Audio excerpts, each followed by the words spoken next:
Hey everybody, and welcome back to Bigfoot Cooking, where today we are making pasta primavera. That's right, spring pasta. And this is good stuff, and it's simple stuff. That's the beauty of it. Now, for these dishes, because we're making two of them, that's right, we are going to generate two different pasta primaveras. We're going to do more of a traditional one and more of a fun one. Now, for the traditional one, we're starting out, we are going to be using rotini, rotelli, whatever. I'm going to do the 3-color one just because, well, a little pop and pizzazz. Nothing wrong with a little color in your food, right? But we've got that. We've got our broccolini. We're doing asparagus. I've got 1 squash and 2 zucchinis because, well, it's the season for the good stuff. I've got about 1.5 cups of frozen peas. Now I'm going really heavy on the garlic on this one. So we are going to do 6 cloves of garlic. You can either do 2 tablespoons of tomato paste for this, or in this case, I'm going to use tomato powder, and I'll talk a little bit more about that later. And of course, we've got our Parmesan cheese and our cream. That's right, good stuff. That's going to be the first one. Well, not to mention a little salt and pepper. Now for the other more fun one, the one that says, hey, this is the flavors I like. Okay, I'll make the dish for you. We're going to have, and I cannot find the proper way to say the name of this stuff.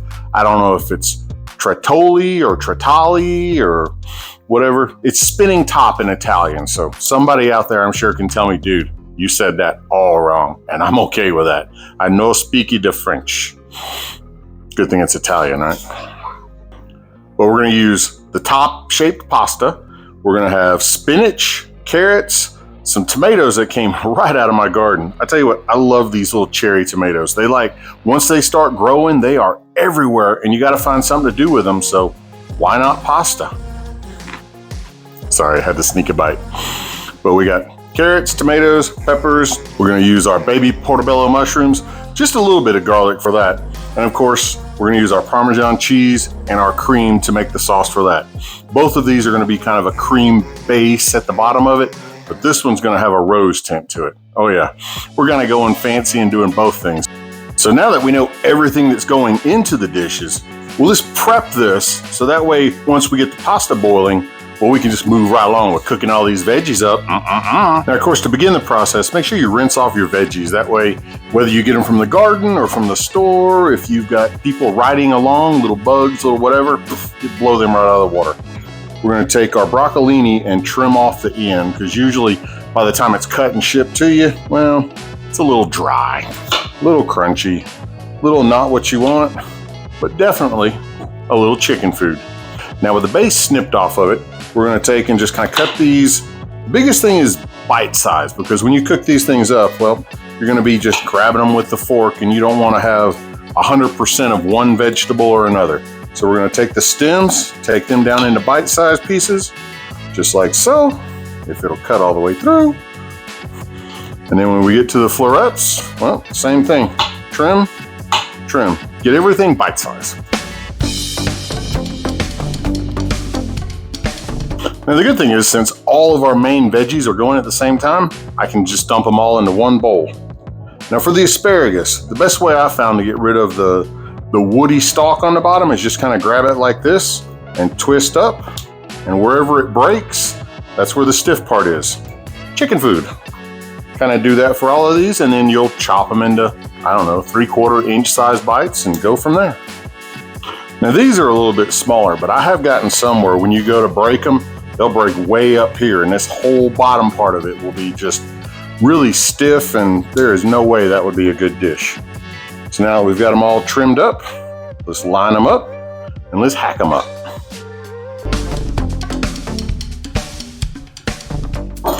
And with this, now I know folks sometimes will take their squash and they'll prepare it where they're thin and stuff, but in this case, well, I'm wanting the bigger, chunky size bites, so I'm cutting these about 3/4 to 1 inch thick. And of course, with a giant piece like this, just cut it in half. Like I say, they'll cook down some, but you're wanting them about bite size. And of course, we're going to do the squash and the zucchini the same way.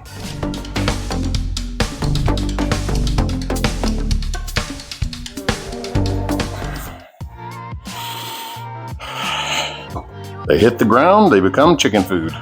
So now we got all these guys chopped up. They are ready for the frying pan. Our peas in this case, we're gonna hold off on putting them in with the same mix because these are already, they're frozen and everything. If you put them in at the same time as your primary vegetables, they're gonna mush out and they're gonna be shot by the time you go to actually eat them. So we're gonna leave them be. Now, as far as the garlic goes, we're gonna hold off on mixing it in with this. We're gonna go ahead and peel it and chop it up and have it ready to go in, but it won't actually appear until after we put the peas in. We don't want it to burn. It is gonna be the smallest thing in the pot, and burnt garlic will totally screw up the whole dish. So now that we've got all this kind of set and ready, let's move over to the cooking pans and let's make some hot.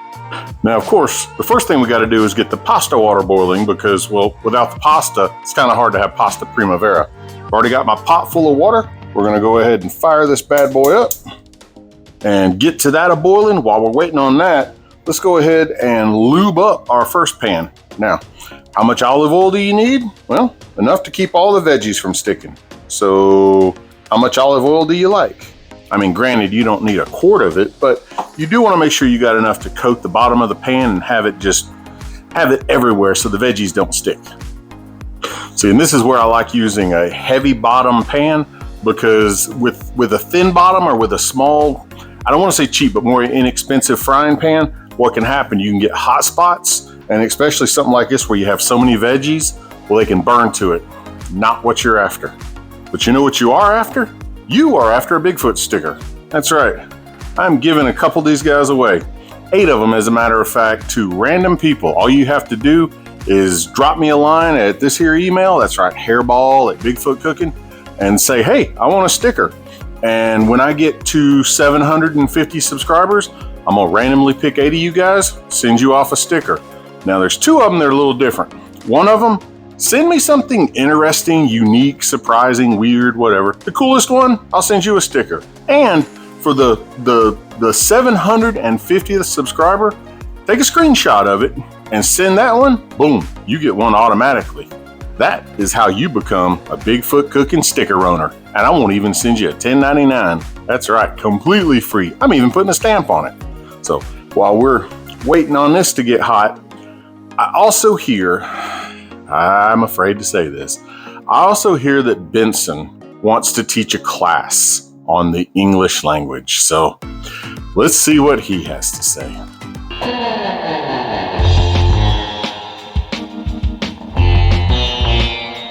Hello, everyone.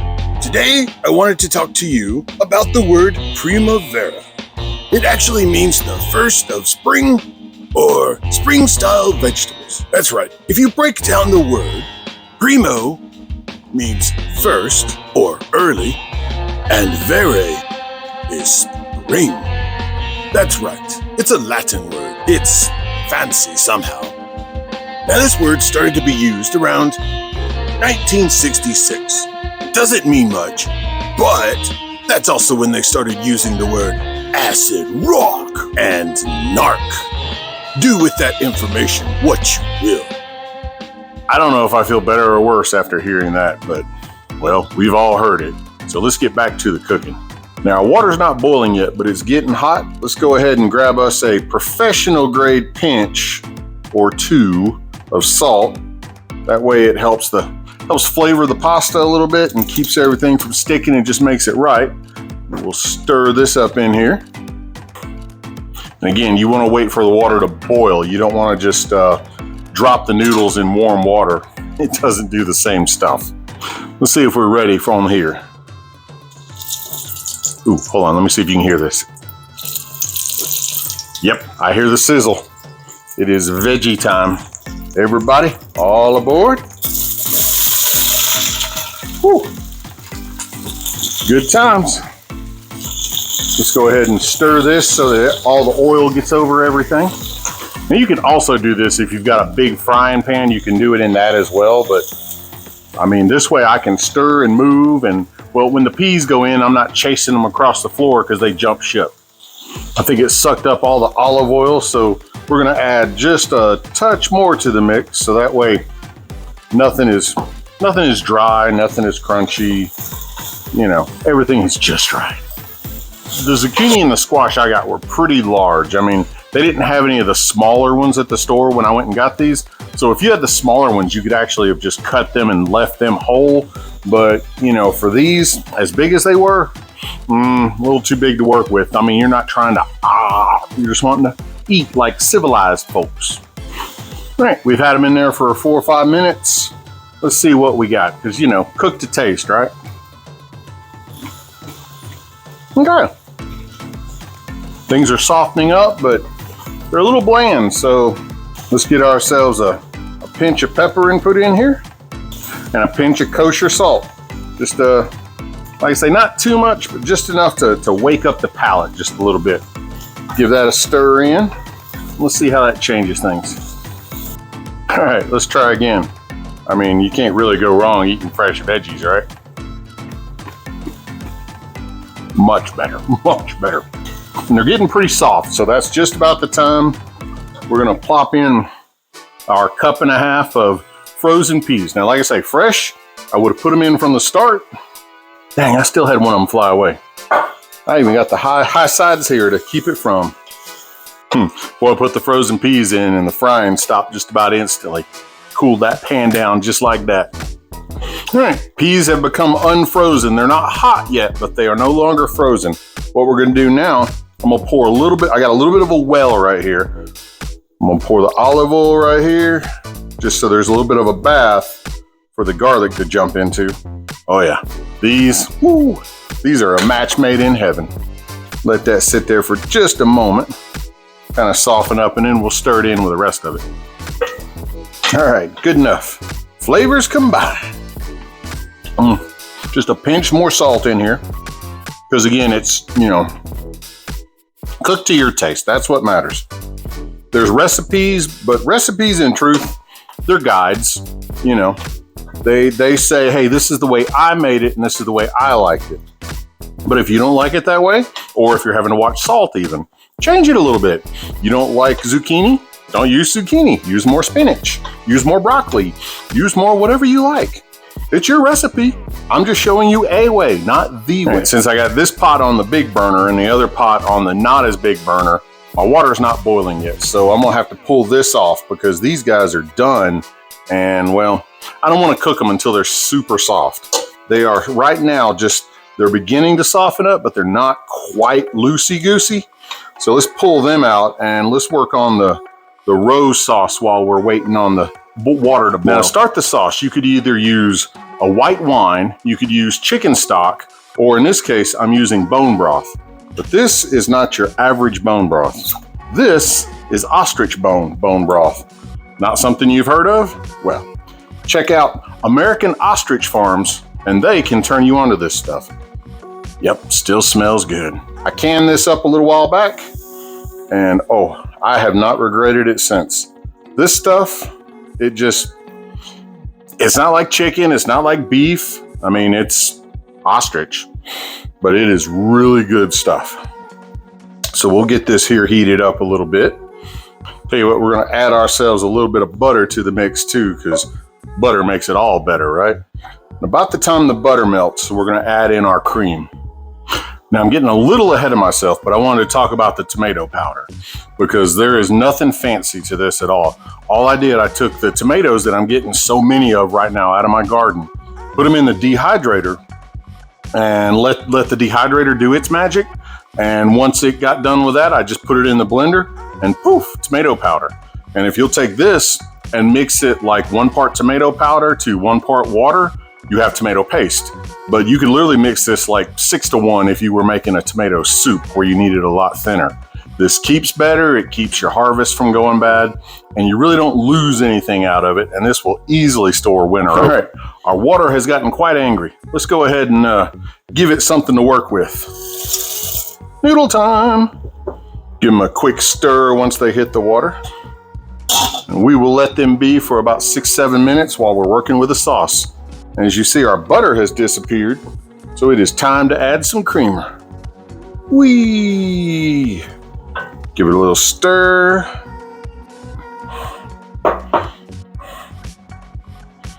And let's add our tomato. Get on in there. All the steam here has caused it to kind of get a little sticky. We will just mix until we have a nice pretty pink sauce. Now you may notice that my sauce isn't a bright, vibrant red. Well, it's because I'm growing a lot of these. These are, not your typical red tomatoes. I like a little color variety, so I get a little bit of everything. So that's what's keeping the sauce here from being that dark, rich red that you would usually have. But trust me, it has all the flavor in it. All right, let's see what we got here. About another minute. You don't want to fully cook it so it's soft because I want it to absorb some of the sauce from this. That way you get a little permeation. That's right, fancy word, a little permeation in your pasta. All right, good. No more crunchy center. That's what we want, a nice soft pasta. So I'm gonna go ahead and let me get some mitts here. We are now gonna drain our pasta right here. That's the nice thing about these pots. I'm not getting rid of the water because I may need some of the pasta water later. But now that we've got it drained right back in the pot, into the bowl. Whee! And what it's gonna do, like I say, it's gonna finish that last little bit of cooking. We'll give it about a minute here to go ahead and finish cooking right here in the sauce so that way you get all that flavor in it. Oh yeah, things are looking good. Now, Parmesan cheese. Now make sure you get the fresh shredded stuff. In truth, make sure you shred it yourself. That way you do have the freshest thing, because the powdered stuff, it works, but it's a whole different flavor, and you don't get the same results as doing it yourself. So let's go ahead and dump this guy in here. Cheese. We'll melt it in. Hey, don't forget it. Get it all, get it all. All right, absorbed quite a bit. Now I'm gonna take and ladle in about a spoon, maybe two of the pasta water, just to kind of help make sure that the sauce isn't too thick when I'm done. Keeping it just right. All right, now that that's done, back in with the veggies. Welcome aboard, sir. Boop, boop. Permission to enter the boat. Stir all this together. And there you have it, a nice big bowl of pasta primavera. But that's only one way to do it. Now that I got this guy done, I'm gonna put the lid on it and set it to the side. And let's whip out the other one real quick so you can see two dishes in one show. Now for our second primavera dish, most of our stuff is already processed. The spinach is already spinachated. The cherry tomatoes, you can cut those in half, but honestly, I kind of like the biting of the whole, where you feel that pop when you eat it. I don't know, it's a preference of mine. And I was told to cheat today, and so we bought the pre-sliced carrots. I mean, the ultimate in laziness. So really, all we've got to do is prep the peppers. And of course, this is one of those, everybody has their way of doing it. But what I'm gonna do is just come in here and trim in the top. And that way, when you turn it, it unlocks all the seeds. At least most of them. Ta-da! Just a little tap, tap, tap to get the rest of them out. And we look pretty good inside. Tell you what, let's rinse and repeat for the red one. All the seeds that were in there, and there's only one left. That is not too bad. So now, let's slice these boys up. Well, I say boys. There actually is a male and female species on these. If it has 3 lobes, it's one. If it has 4 lobes, it's the other. I don't remember which is which right now, but Google will tell us. Matter of fact, yeah, there's the answer right there. I cheated and looked it up in editing. So now, let's slice these things up. Tell you what, we'll do strips on these. Line them all up and cut them one more time. Again, bite size. That's the biggest thing with this, is getting everything where you can get more than just one little thing on a fork. Man, ain't them some pretty colors right there. Now let's go ahead and cut up. Well, I'll tell you what, we'll actually use the garlic press on this one instead of cutting it up. But we'll go ahead and skin these. We'll just set them down, and you can, from there, take your knife and pop them. Or if you have stress issues, palm of your hand. Works just as good. We'll skin them, and we'll get over to the frying pan. Well, not frying pan, we're gonna use my other cast iron pot. Yeah, I have a thing for cast iron. It works great for cooking. There's no hot spots. So let's get this moved over there, and let's get to some making in the pot. All right, this time, people learn from their mistakes. This time, we got the water just about at a boil, so that way maybe things will get done at the same time. We've got this pan with a little bit of butter, and we are going to put a little bit of olive oil in there to drizzle it as well. You know, it's Italian cooking. You got to have olive oil. We're going to let that melt, and then in goes the peppers. And while the butter is melting, I can hear the boil from the water. Whoosh. Woo. And it's hot on the feet. Let's add our pasta. Quick stir. And voila, we wait. Butter has pretty well disappeared. Let's go ahead and slide in the peppers and the carrots. Mix them up so they all get coated in the goodness. Now while those are getting all nice and pretty, in this one, we're gonna use chicken broth. Like I say, nothing wrong with bone broth and nothing wrong with even white wine. It's a preference thing. And so I was told, instead of bone broth, use chicken broth. Okay, you want a different flavor? I can make things different. Again, recipes are not concrete. They're what you want them to be. All right, now that the carrots have softened up some, in with the broth. Now that the broth is a boiling angry, well, let's cool it off with some cold peas. Everything has gotten to be really nice and hot and angry again. Let's go ahead and add us in a handful or two of these tomatoes. Now, like I say, I like to leave mine whole, but if you want to cut yours in half before you do, go for it. They're still going to taste great.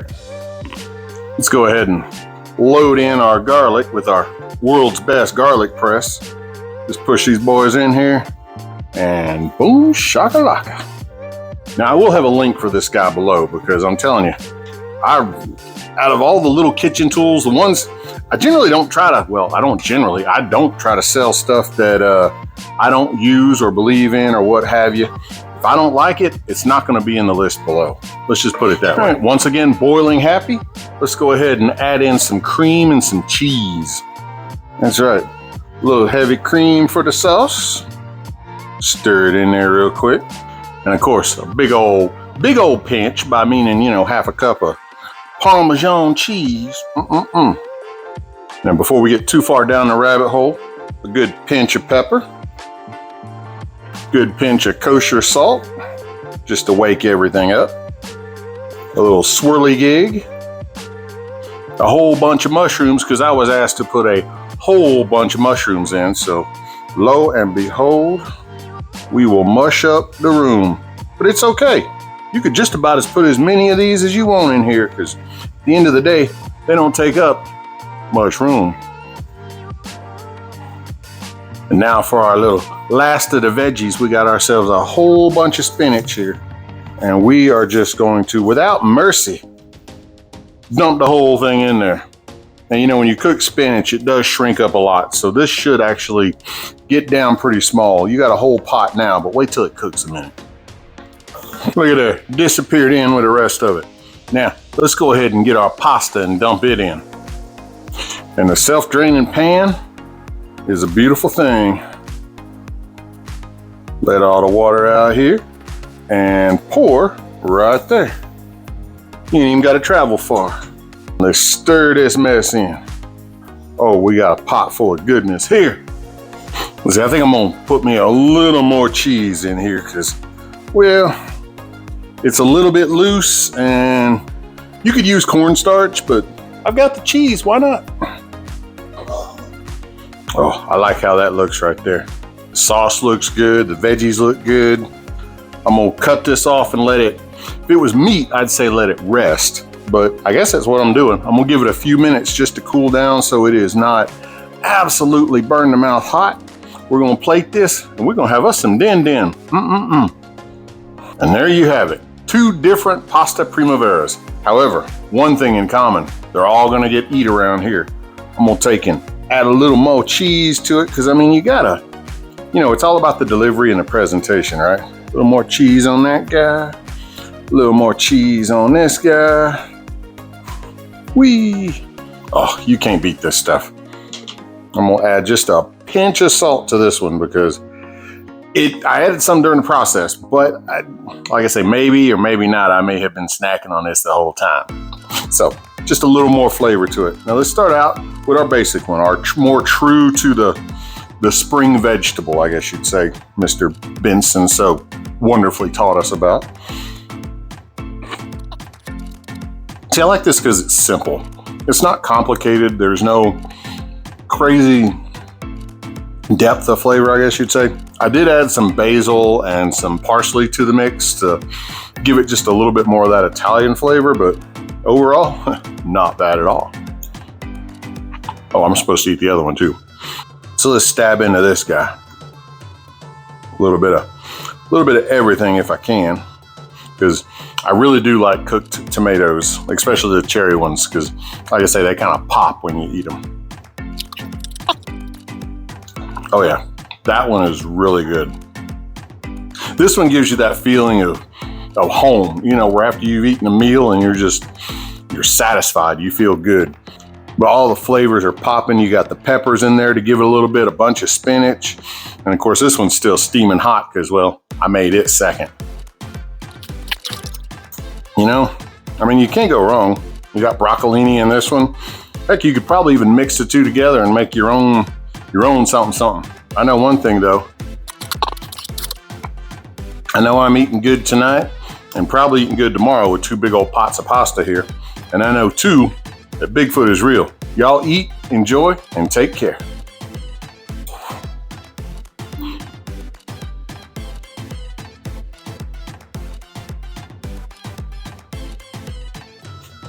Ta-da! There you go. Your 2 prima donnas. Ooh, Lord. All right, now with the base sniffed off. And of course, we're going to do the squash and the squash. Yeah. Because again, variety and flavor are what's matter.